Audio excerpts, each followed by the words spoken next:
ধর্ষণ সহ নারী ও শিশু নির্যাতনের বিরুদ্ধে আমাদের অবস্থান অত্যন্ত স্পষ্ট। আমি আইন শৃঙ্খলা রক্ষা বাহিনীকে ধর্ষণ সহ সকল ধরনের নারী ও শিশু নির্যাতনের বিরুদ্ধে কঠোর অবস্থান নেওয়ার নির্দেশ দিয়েছি। এ যাবৎ নারীদের প্রতি যত সহিংসতা হয়েছে সেগুলির তালিকা করে দ্রুত তদন্ত সম্পূর্ণপূর্বক আদালতে প্রতিবেদন দাখিলের নির্দেশ দিয়েছি। নারীরা নির্বিঘ্নে ঘরে বাইরে দায়িত্ব পালন করবে। এতে যারা তাদের বাধা দিতে আসবে, সহিংসতা করতে আসবে, তাদের আইনের আওতায় নিয়ে আসা হবে। এ ব্যাপারে বিন্দুমাত্র ছাড় দেওয়া হবে না। ধর্ষণ সহ নারী ও শিশু নির্যাতনের বিরুদ্ধে আইনগত পদক্ষেপ গ্রহণের পাশাপাশি সামাজিক আন্দোলন ও সচেতনতা গড়ে তুলতে হবে। আপনারা দেখছেন কিছুদিন আগে চট্টগ্রামে পতেঙ্গায় এক এসআইকে কিছু স্থানীয় মাদক সেবী ও দুষ্কৃতকারী ও ছিনতাইকারী মব সৃষ্টি করে মারধর করেছে, যাদের পরবর্তীতে গ্রেপ্তার করে আইনের আওতায় আনা হয়েছে। আইন শৃঙ্খলা বাহিনীর উপর যে কোনো আক্রমণ বরদাস্ত করা হবে না, কঠোর হস্তে তা দমন করা হবে। রমজানের আইন শৃঙ্খলা পরিস্থিতি স্বাভাবিক রাখতে সরকার বদ্ধপরিকর। রাজধানীর গুরুত্বপূর্ণ পয়েন্টে প্রায় শতাধিক তল্লাশি চৌকি চেকপোস্ট বসানো হয়েছে।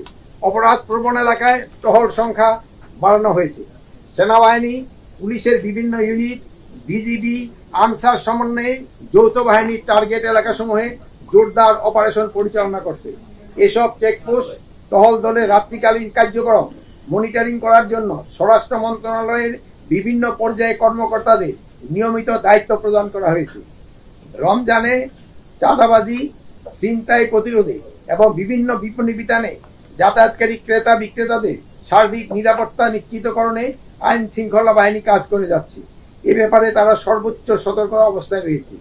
রমজান ও আসন্ন ঈদে সাধারণ জনগণের বাড়ি যাত্রা নিরাপদ ও নির্বিঘ্ন করার লক্ষ্যে মহাসড়ক সমূহে চাঁদাবাজি ও ছিনতাই রোধে প্রয়োজনীয় ব্যবস্থা গ্রহণ করে আইন শৃঙ্খলা বাহিনীকে প্রয়োজনীয় নির্দেশ দেওয়া হয়েছে। সরকার এই বিষয়ে জিরো টলারেন্স নীতি গ্রহণ করেছে। কোনোভাবেই কোনো নিষিদ্ধ ঘোষিত সংগঠনকে কোনো রাজনৈতিক কার্যক্রম পরিচালনা করতে দেয়া হবে না। এ ব্যাপারে আইন শৃঙ্খলা রক্ষা বাহিনী তৎপর রয়েছে। নারী শিশু নির্যাতন ও ধর্ষণ, বাংলাদেশে ধর্ষকদের কোনো স্থান হবে না। মাগুরায় ঘটনা যারা অভিযুক্ত তাদের সবাইকে ইতিমধ্যে গ্রেপ্তার করা হয়েছে। আইনি প্রক্রিয়ার মাধ্যমে তাদের সর্বোচ্চ শাস্তি নিশ্চিত করবে সরকার। একইভাবে যদি দেশে কোথাও নারীর প্রতি কোনো সহিংসতা বা ধর্ষণের মতো ঘটনা ঘটে, তাদের সম্পূর্ণভাবে আইনের আওতায় নিয়ে আসা হবে। তাদের সর্বোচ্চ শাস্তি নিশ্চিত করা হবে। বাংলাদেশে ধর্ষণের বিরুদ্ধে সরকারের অবস্থান জিরো টলারেন্স। আপনারা দেখছেন গত শুক্রবার জুম্মার নামাজ শেষে নিষিদ্ধ ঘোষিত সংগঠন হিজবুত তাহরীরের সদস্যরা বাইতুল মোকাররম এলাকায় একটি মিছিল করে। পরে পুলিশের বাধার মুখে সেটি পণ্ড হয়ে যায় এবং তাদের কয়েকজনকে গ্রেপ্তার করা হয়।